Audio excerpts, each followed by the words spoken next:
It's a coffee maker?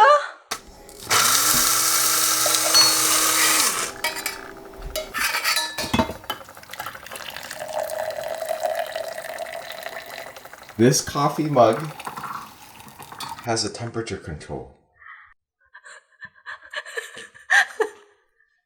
Look, I don't think you're understanding here.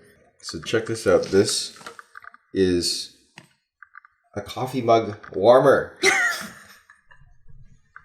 What? Not cool enough? I usually just want my coffee to calm down so I can drink it. No, not I know. warm it up. I know.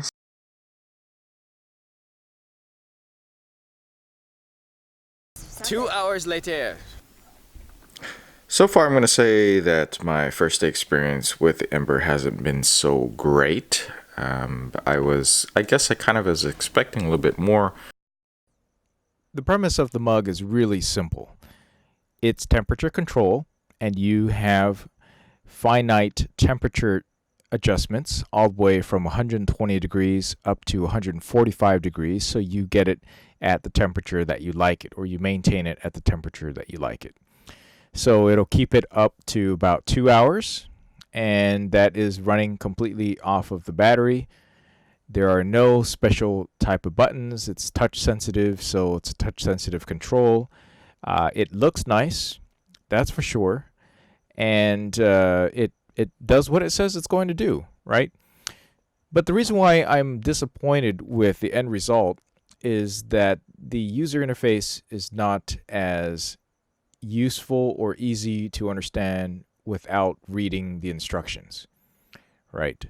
So knowing how to tap and the proper way to tap and hold to adjust things, pairing it with your phone was a little bit more effort than it needed to be. Maybe it was solved with a firmware update that actually failed twice before I got it right. I like that it does have the capability to be controlled via the app, so you can set different presets. But what I found and what was disappointing, and I believe this is the same for a lot of other people who have been using the Ember mug and were a little disappointed in the temperature control, is the very fact that you can't actually turn the unit on when it's empty to preheat the mug. So why does that matter? Well, I'll tell you what. When I pour some hot coffee into the unit, right, it stays at 175 or 100 and some degrees by the time it fills up the mug. That's what the mug's reporting. It's like 175, 180 degrees. It's really too hot to drink from. So it proceeds to cool it down pretty much automatically because the inside of the interior is cool, right, room temperature. So you have that temperature delta. So it cools down fairly rapidly. The problem is when you set the temperature at 145 degrees, it pretty much cools everything down, but the heating element heats from the bottom up, you see. So it actually takes a while if you leave the coffee there and you try to sip from it a little bit later after it's cooled down, the temperature is not hot enough for me personally, okay? So that's why I end up drinking sometimes somewhat lukewarm coffee until it actually takes some time to heat things back up again. Now, this could probably all be solved with software. If you can preheat the mug, make sure that it stays at the constant temperature that you like it. And or the other way is what we've traditionally done with the regular cups and mugs. When you're making fine espresso or fine caffeinated drinks, is you pour in a nice hot cup of water in there so that it kind of heats up the cup, so that once the coffee hits, it stays at that nice temperature and retains those flavors. So that's something I would like to see in a firmware update. Right now, when you have it on, or actually when you attempt to turn it on, it says hello, but it basically turns itself off, or it says it's cold, or then it senses that the cup is empty.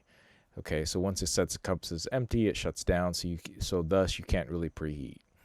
So the best way to get around all that, of course, is to put a little bit more effort into it like you used to have to do, which is basically preheat the mug with hot water already inside. Note that the unit is not microwavable, so you can't do any of that. It's got metal components in there. It's not going to do a good job, so pretty much you need another mechanism to heat up the unit in order for you to get that perfect temperature that you like, right? It almost never does it perfectly without doing that. So So it wouldn't be so bad if this was a $10 device, $15, maybe $20 device, maybe even $50 device. However, the very fact is this is a $150 mug. All right. That's why I'm somewhat disappointed in the end result. Now, with that said, though, if you keep the mug on top of the coaster, it will, with some time, maintain that temperature, and of course, through convection or just the distribution of the heat throughout all the coffee, you would reach that temperature that you have, and it would come out just fine. Unfortunately, just not necessarily initially. I haven't completely measured how long before everything comes out to be about just right from the temperature that I pour it from the coffee maker or whatever it is that I'm using, all the way up to the temperature that I like it. But it is not as immediate or as satisfying as you think. Okay. More often than not, I end up with drinking somewhat lukewarm coffee before the whole unit finally heats up all the coffee to the temperature that I like. And again, like I said, it can easily be resolved with future software. So hopefully, if Ember is listening, please allow us that option. And I think with that, it would solve, well, my main complaint with the unit. Other than that, I think that really two charging coasters should have come with it at that price point so that you can use it at home and on the go. And finally, let's try to do something about that price. $150 is still a little bit too high, at least for me. All right, thanks for watching. I hope this was useful to you. And if you're interested in checking out this Ember mug, please check out my Amazon link down below. It is an affiliate link that would give me a couple of pennies on the dollar for whatever it is that you purchase on Amazon. Catch you in the next video.